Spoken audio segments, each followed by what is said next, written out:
राम मंदिर पर ध्वजारोहण से चिढ़ी कांग्रेस।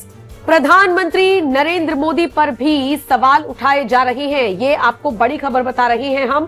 प्रधानमंत्री मोदी पर विपक्षी दल के नेता सवाल उठा रहे हैं। कांग्रेस नेता का सीधे सीधे तौर पर कहना है कि क्या मस्जिद पर फहरा सकते हैं ध्वज। राशिद अल्वी का हम जिक्र कर रहे हैं। इसके अलावा AIMIM की तरफ से भी प्रतिक्रिया आई है। स्वागत है आप सभी का। आप देख रहे हैं NMF न्यूज। आपके साथ मैं हूं नमता चौधरी। 25 नवंबर का दिन इतिहास के पन्नों में दर्ज हुआ। तस्वीरें आपने देखी होंगी जिस वक्त राम मंदिर पर धर्म ध्वजा फहराई गई। उसके बाद हम सब ने एक गौरवान्वित महसूस कर देने वाली चीजों को अभिभूत किया। आपने भी किया, हमने भी किया, हर सनातनी ने किया। लेकिन उसके बाद शुरू हुआ राजनीति का सिलसिला और हम देख रहे हैं कि कैसे PDA को इसमें लाया गया।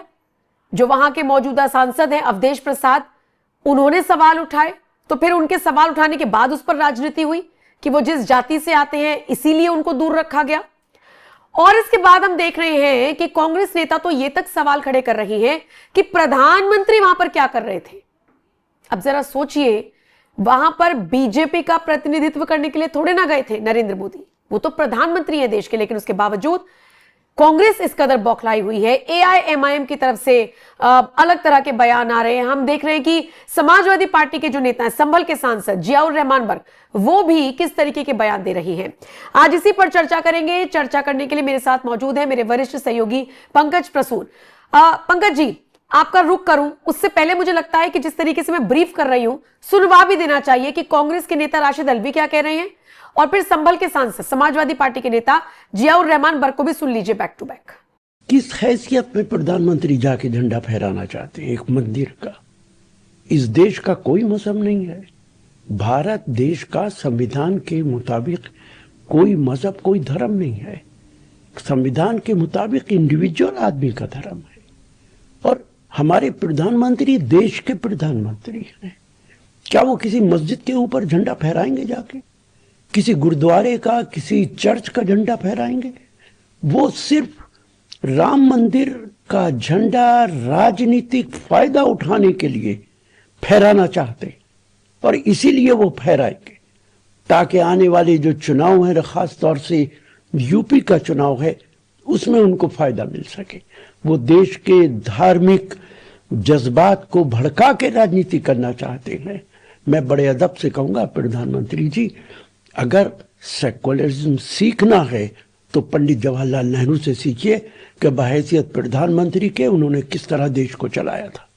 ध्वजा फहराई गई है, इसको लेकर के आप क्या सोचते हैं? आपका क्या कहना है? देखिए, मैं ये कहता हूँ कि हमारा देश संवैधानिक लोकतांत्रिक देश है, तो इसके अंदर धर्मनिरपेक्षता नजर आनी चाहिए। और खासतौर से हमारे देश के माननीय प्रधानमंत्री हो, माननीय राष्ट्रपति हो या किसी भी प्रदेश के मुख्यमंत्री हो, हम चाहते हैं वो सभी धर्मों का सम्मान करें और सबको साथ लेकर के इस प्रदेश और देश की तरक्की की बात करें, जिससे कि जो लोगों के जनहित के मुद्दे हैं उन पर बात हो सके और उन पर काम हो सके। अयोध्या में धर्म ध्वजा फैलाएगी, लेकिन अयोध्या के सांसद उनको उसमें इन्वाइट नहीं किया गया। तो वो मैं यही कह सकता हूँ, क्योंकि ये कार्यक्रम सिर्फ बीजेपी का कार्यक्रम था जिस प्रकार के किया गया, और मैं समझता हूँ ये ना तो क्या पार्टी का कोई सरकार का कार्यक्रम इसको हम नहीं मान सकते। लेकिन मैं इतना जरूर कहूँगा कि आज हमारे देश के अंदर जो मेन मुद्दे हैं उन दो चीजों से नजरअंदाज करने के लिए इन चीजों को आगे बढ़ाने का प्रयास किया जाता है। हम चाहते हैं इस देश के अंदर सभी लोग मिलकर के रहें और इस देश की तरक्की की होनी चाहिए। ये तभी संभव है जब सारे धर्मों का सम्मान होगा, जब सारे वर्गों के लोगों को साथ मिलकर के लेकर के चला जाएगा। जिस तरह ध्वजा जो फहराई गई है, धर्म ध्वजा जो फहराई गई, वो कैसी महसूस हो रही है, कैसी लग रही है? ये मैंने कह दिया, इससे ज्यादा और टिप्पणी करूंगा। इस देश के अंदर सभी धर्मों का सम्मान होगा तो तभी हमें इस देश के अंदर खुशहाली आएगी। मैं कभी नहीं चाहूंगा कि सिर्फ एक समाज और एक धर्म को आगे सरकार बढ़ाने का काम करे। अच्छा, सभी धर्मों का सम्मान होना चाहिए, लेकिन ये सभी धर्मों का सम्मान करने वाला बयान नहीं देंगे। धर्म ध्वजा कैसी लग रही है, जो वो झंडा फहराया गया है, कैसा लग रहा है, पर नहीं बोलेंगे, क्योंकि ये समझ रहे हैं ना, वोट बैंक खिसक जाएगा। दूसरी बात, पंकज जी सवाल उठा रहे हैं कि प्रधानमंत्री वहां क्या कर रहे थे। कुछ नेता सवाल उठा रहे हैं कि योगी आदित्यनाथ क्या कर रहे थे। किसी ने सवाल नहीं उठाया, लेकिन हो सकता है उठा देते कि भाई आनंदीबेन पटेल क्या कर रही थी वहां पर, मोहन भागवत क्या कर रहे थे। अब इनसे कोई पूछे कि भाई वो तो प्रधानमंत्री हैं, संवैधानिक पद हो गया। उत्तर प्रदेश में पूरा कार्यक्रम था तो मुख्यमंत्री हो गए, राज्यपाल वहां की मौजूद थी। अच्छा, इसके अलावा अवधेश प्रसाद को लेकर सवाल खड़े किए जा रहे हैं कि भाई फला बिरादरी से इसलिए उनको नहीं बुलाया गया। सांसद है वहां के, खुद चले जाते। अब तक कितनी बार चले गए? मतलब प्योर पॉलिटिक्स इस पूरे मुद्दे पर। पंकज जी, मैं एक एक करके आता हूं। सबसे पहले अवधेश बाबू वाले में आता हूं। राम जन्मभूमि महातीर्थ क्षेत्र के जो अध्यक्ष हैं, उन्होंने साफ साफ कहा है कि स्थानीय सांसद होने के नाते हमने इनविटेशन भेजा था। वो नौटंकी, वो जानबूझकर सिर्फ बयानबाजी कर रहे हैं। उन्होंने भेजा था, इनको नहीं आना था। और मतलब इसी वाले कार्यक्रम में नहीं होता, भेजा गया था, ये ट्रस्ट की तरफ से कहा गया है। भेजा गया था, ठीक है, भेजा गया था। स्थानीय जो लिखा हुआ था उसमें बकायदा कि कौन कौन इनवाइटेड, स्थानीय सांसद। अब मुझे लगता है स्थानीय सांसद तो यही है। तो ये झूठ बोल रहे हैं सरासर। ये उसी तरह का झूठ है जो पिछली बार इनविटेशन भेजा गया था तो उन लोगों ने बैकआउट किया था। पिछली बार शिलान्यास का कार्यक्रम में बैकआउट किया था कि नहीं, कांग्रेसियों ने, समाजवादियों ने और ये अवधेश बाबू ने। और अब आने के लिए कह रहे कि हमको नहीं बुलाया गया। ये उसी तरह का नैरेटिव फैलाने की कोशिश है जो कहा गया था कि द्रौपदी मुर्मू को मंदिर में नहीं घुसने दिया गया। यह फिर झूठ था। द्रौपदी मुर्मू सबके सामने गई, पूजा करके आई थी। यह झूठ इसलिए फैलाया जाता है ताकि हिंदू समाज के एक वर्ग को आहत किया जा सके और उन्हें यह बताया जा सके कि देखो तेरे साथ अच्छा नहीं हो रहा है। यह राजनीति है, प्योर पॉलिटिक्स। किसी को नहीं रोका गया।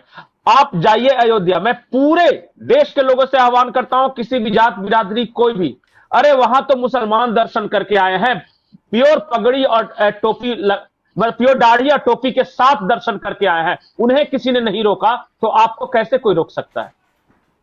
और हमारा तो एक ही चीज मानना है कि उसके दरबार में सब एक समान। आप जाइए अयोध्या, कोई आप लाइन में खड़े हो, किसी ने आपकी जाति, धर्म, क्षेत्र, भाषा के आधार पे रोकने की कोशिश की हो तो बताइए। नहीं, अभी इनको अभी जाना था, अभी इनको जाना था। अब ये बाद में कब जाएंगे और ये अब तक कितनी बार गए हैं, ये सवाल पूछना लाजमी है। कह रहे हैं कि मैं तो नहाने तक नहीं गया था, मैं तो नहाने तक नहीं गया, कोई पीछे से इनवाइट करने ना आ जाए मुझे। अब बताइए, सोचिए, इस तरह का लोग है। ये जानबूझ के ये कल नैरेटिव एक खास मकसद से किया गया था और इस तरह की पॉलिटिक्स को देश समझने लगा। अब आते हैं दूसरे महानुभाव, राशिद अलवी साहब। वो कह रहे किस हैसियत से प्रधानमंत्री हैं। तो अलवी साहब, जब चल रही हो संसद, संसद का जो स्पीकर हो, जो सभापति होता है, ये अंसारी साहब, जब चलती हुई संसद में बीच छोड़कर नमाज पढ़ने जाते हैं तो कभी पूछा कि किस हैसियत से आप संसद चलती हुई छोड़कर नमाज पढ़ने चले जाते थे 2-2.5 घंटे? किस हैसियत से राष्ट्रपति भवन के अंदर ये इफ्तार पार्टी होती थी?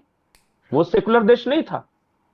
किस हैसियत से इस देश के प्रधानमंत्री, मैं आपको तस्वीरें दिखाऊंगा, नरसिम्हा राव जी की तस्वीरें हैं, देवगौड़ा जी की तस्वीरें हैं, उससे पहले वो राजीव गांधी की तस्वीरें हैं। किस हैसियत से एक प्रधानमंत्री मुस्लिम टोपी पहनकर, रुमाल रहकर खजूर खाता हुआ दिखता था? वो सेकुलरिज्म नहीं था। और आज जब सुप्रीम कोर्ट के फैसले के बाद करोड़ों लोगों की भावनाओं के साथ एक मंदिर का निर्माण हुआ, उसमें ध्वजारोहण कार्यक्रम में अगर राज्यपाल और मुख्यमंत्री साबित होता है तो यह सेकुलरिज्म का हनन हो गया। कभी सोचा इस बात को? नहीं, तो सेक्युलरिज्म सिर्फ तब तक है आज भी जब तक इस समुदाय के लिए अच्छा होता रहे सब कुछ। ये इधर से नहीं करेंगे ना, बोलेंगे। आप सेक्युलरिज्म की परिभाषा जियाउर रहमान बर्क के लिए क्या हो सकती थी? वो तारीफ कर देते, हिंदुओं को अच्छा लग जाता। फिर आप कहते कि देखो इनकी तरफ से प्रॉब्लम है, भैया हम तो ठीक है। तमाम आज भी जो कांग्रेस के नेता हैं या जो मुख्यमंत्री है, मैं तो छोड़िए नेताओं की बात है, मुख्यमंत्री जैसे संवैधानिक पद पे मैं सबकी तस्वीरें आपको भेज दूंगा, सब खजूर खा रहे हैं और सीएम आवास में बैठ के खा रहे हैं, तब सेकुलरिज्म ठीक ठाक चलता है। और वही प्रधानमंत्री अगर गणेश जी की पूजा करते हुए नजर आ जाएं, सीजेआई के घर पर चले जाएं तो दिक्कत है। बिल्कुल।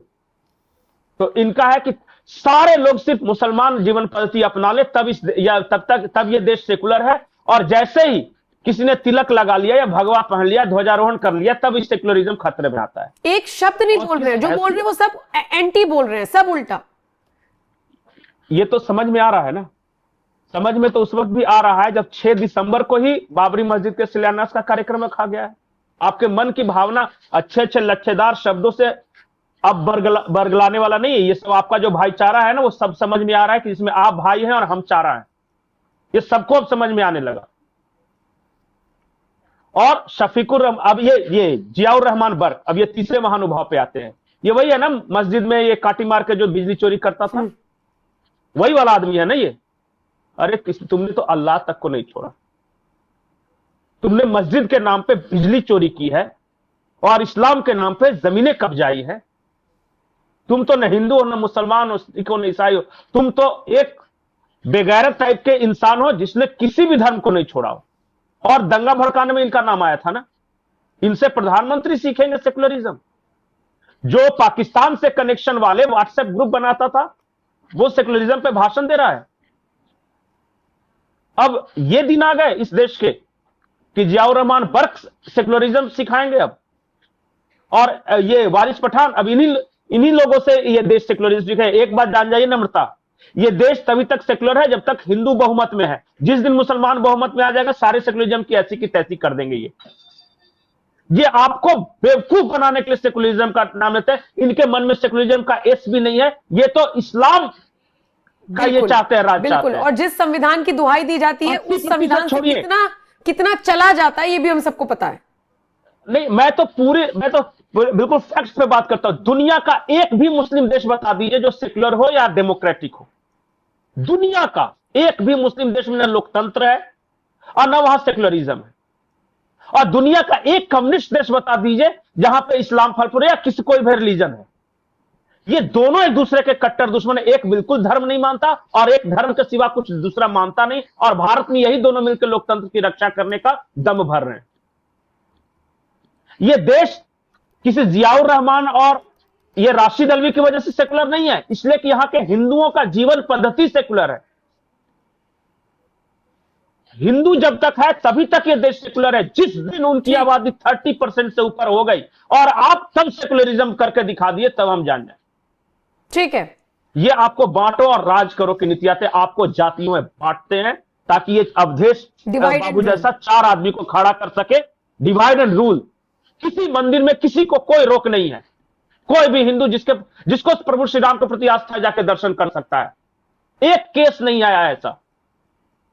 कोई भी जाकर दर्शन कर सकता है जिसके मन में श्रद्धा हो। ठीक है, ठीक है। चाहे वो हिंदू हो, मुस्लिम हो, सिख हो, जिस तरीके से राजनीति की गई इस पूरे मुद्दे पर और जो बयानबाजी हो रही है, वो लगातार हम आपको दिखा रहे हैं।